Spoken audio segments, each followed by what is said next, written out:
हाय, आप देख रहे हैं इंडिया न्यूज़ इन खबर। मैं हूं विष्णु शर्मा। बड़ा फैसला आया है कठुआ रेप केस में। जो इस 8 साल की बच्ची का 10 जनवरी 2018 को जब अगवा हुई थी, उसके साथ रेप हुआ था, लाश पाई गई थी उसके बाद में ये फैसला आया है। विशेष अदालत जो पठानकोट में थी, वहाँ ये फैसला आया कि 7 में से 6 आरोपी को दोषी करार दिया गया है। एक आरोपी विशाल जंगोत्रा, जिसके बारे में कहा जा रहा था कि उसकी सीसीटीवी फुटेज आई है, किसी एटीएम से पैसे निकाल रहा था मेरठ के पास, और वो व्यक्ति पेपर देने आया था, वो लड़का, इसलिए उसको अभी फ़िलहाल वरी किया गया है।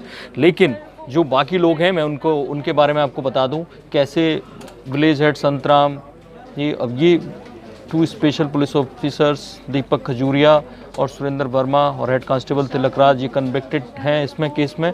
और जो बाकी लोगों के बारे में आपको बताऊं, केस क्या है। दरअसल ये जानने के लिए आपको समझना पड़ेगा कि दरअसल 10 जनवरी 2018 को 8 साल की बच्ची थी, और वो बकरवाल जो मुस्लिम होते हैं, जो एक तरह से भेड़ बकरी चराने का काम करते हैं, बंजारा समुदाय के होते हैं, उनकी बच्ची गायब हुई। इनमें से जो बाकी लोग थे, इस पूरे केस की सुनवाई क्योंकि पठानकोट लाई गई थी, इतना हंगामा मचा था, इतने लोगों ने शोर किया था, क्योंकि इसकी बड़ी वजह ये थी कि जो मंदिर था, ये दावा किया गया, ये आरोप लगाए गए कि वहाँ पर इस लड़की को रखा गया 7 दिन तक। 8 दिन बाद उसकी लाश मिली। इसलिए इसी के चलते तमाम सारे सेलिब्रिटीज़ ने, तमाम सारे हीरोइंस ने, एक्टर्स ने इसके खिलाफ विरोध किया, पट्टी लगा के इसकी न्याय की मांग की, और उसको लेकर इस केस की सुनवाई पठानकोट एक विशेष अदालत में भेजी गई, जहाँ पे जो सबसे कम उम्र के न्यायाधीश बने थे तेजविंदर सिंह, उन्होंने इसकी सुनवाई 3 जून को पूरी की, और तब कहा था कि 10 जून को फैसला सुनाया जा सकता है।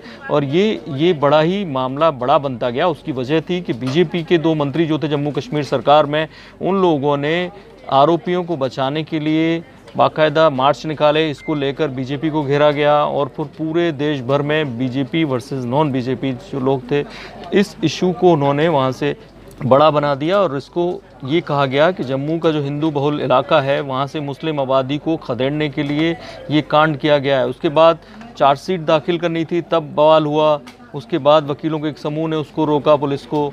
फिर जितना ये हिंदू मुस्लिम बनता गया, उतना ही राजनीतिक ये मामला बनता गया, और फाइनली इसको पठानकोट की जिला अदालत में भेज दिया गया, जहाँ सेशन जज तेजविंदर सिंह ने इस मामले की सुनवाई की।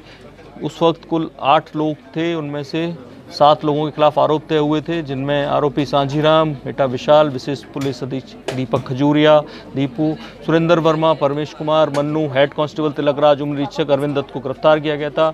8वां जो आरोपी था सांझीराम का भतीजा, उसको भी गिरफ्तार किया गया था, और क्योंकि वो नाबालिग था इसलिए उसका मामला अलग चला। ऐसे में कई सारे उन पर आरोप लगाए गए। 302, 376D गैंगरेप, 120B आपराधिक साजिश। देश भर में प्रदर्शन हुआ, और फाइनली अब जाकर विशेष अदालत का फैसला आया है, और इस विशेष अदालत के फैसले में 7 में से 6 जो आरोपी हैं उनको दोषी करार दिया गया है। तो अब लगता है कि पहले ये खबर आ रही थी कि कैसे उनको बरी कराने की साजिश रची जा रही है। पहले ये खबर आ रही थी कैसे उनको उनके समर्थन में तमाम सारे लोग ये दावा कर रहे थे कि वो छोड़ दिए जाएंगे, लेकिन अब विशेष अदालत का जो फैसला है उसमें केवल एक आरोपी को बरी किया गया, जिसकी सीसीटीवी फुटेज मिली थी।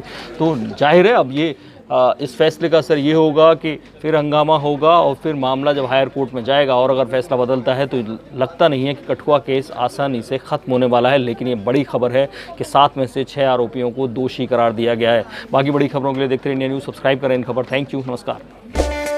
इन खबर चैनल को सब्सक्राइब करें और बेल आइकन दबाना ना भूलें।